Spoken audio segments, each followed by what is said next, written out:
Ya lantas bagaimana tanggapan dari perwakilan pekerja terkait aturan baru tersebut? Sudah bergabung bersama kami pembuat petisi tolak JHT baru bisa cair di usia 56 tahun, Suhari Ete. Selamat sore Pak Suhari. Ya, selamat sore. Pak Suhari, hingga kini sudah ada lebih dari 120.000 orang menekan petisi online yang Anda buat. Tanggapan Anda, Pak?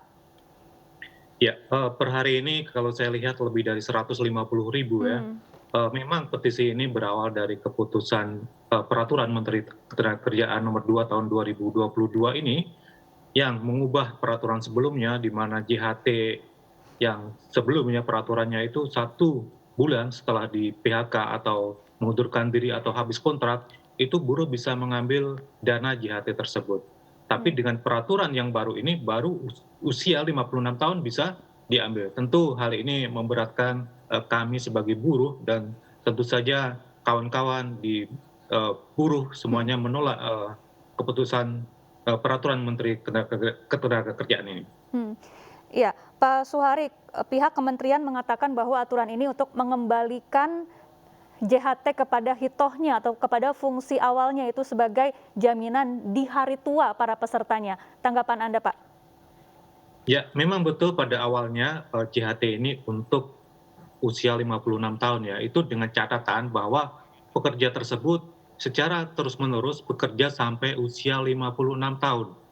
Tetapi faktanya di lapangan, sekarang ini banyak pekerja yang di-PHK pada saat usia 25 atau Hmm. 30 tahun, Ya.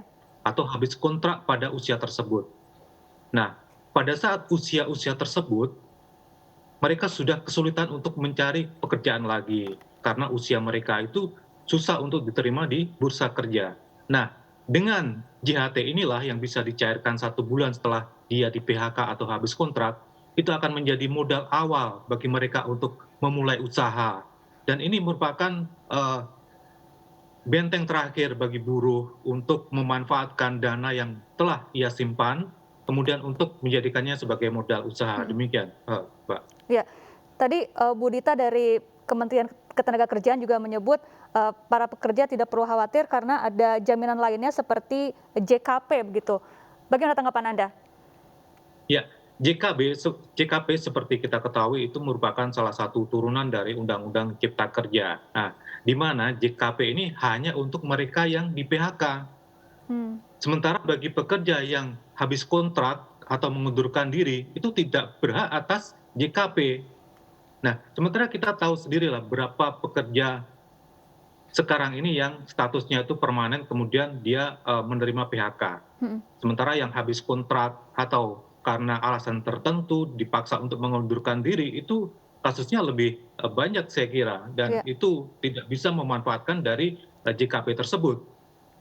Ya, Pak Suhari, dalam aturan ini JHT juga bisa cair sebelum pesertanya berusia 56 tahun, tapi hanya 30% untuk kepemilikan rumah dan 10% untuk keperluan lainnya. Apakah itu cukup? Iya, 10% saya kira tidak cukup lah untuk Hmm. memulai usaha dan 30% itu kan untuk perumahan. Sementara buruh yang diinginkan itu adalah agar dia survive setelah dia berhenti bekerja. Jadi 10% itu saya kira angka yang terlalu kecil dan saya kira dengan masa kepesertaan 10 tahun itu sangat jarang bagi buruh untuk bisa memanfaatkan 10% tersebut. Ya, Pak Suhari, setelah Anda membuat petisi online ini, kemudian apa langkah Anda selanjutnya? Ya, tentu saja kami juga mengucapkan terima kasih kepada teman-teman buruh atau siapa saja yang telah mendukung petisi ini. Harapannya petisi ini dapat didengar oleh pemerintah, dalam hal ini Kementerian Tenaga Kerja, Ibu Ida Fauzia dan juga jajarannya. Syukur-syukur Pak Jokowi juga ikut serta menyimak apa yang kami Hmm. suarakan.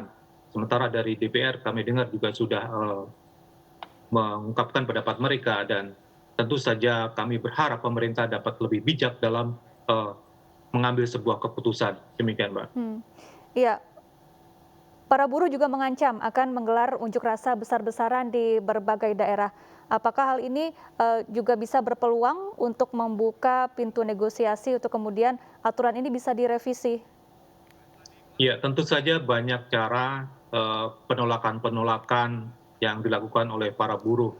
Di samping dengan petisi ini juga mereka akan menggelar berbagai cara supaya peraturan Menteri Ketenagakerjaan nomor 2 tahun 2022 ini dapat dibatalkan dan dicabut. Salah satunya adalah dengan aksi unjuk rasa di berbagai daerah. Saya kira semua buruh di Indonesia akan menolak peraturan Kementerian Ketenagakerjaan nomor 2 tahun 2022 ini.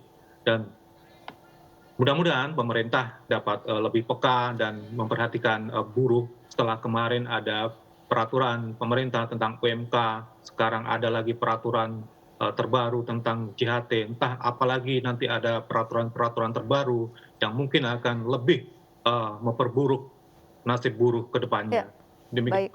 Baik, terima kasih Pak Suhari Ete telah bergabung bersama kami di iNews Sore.